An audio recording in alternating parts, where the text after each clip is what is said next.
guys, magsisigang tayo ng hipon. Ayan, gagamit tayo ng gulay. Ito yung ating pinakuluan. Luya, sibuyas na may kamatis.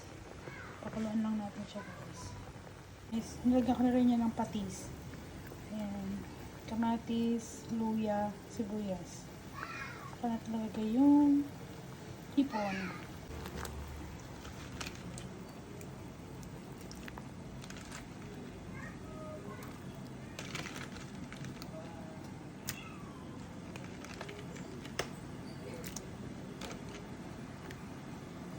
Nilagay ko na rin yung matigas dun sa pechay natin. Sinaparate ko yung matigas niya. Guys, paluto na siya.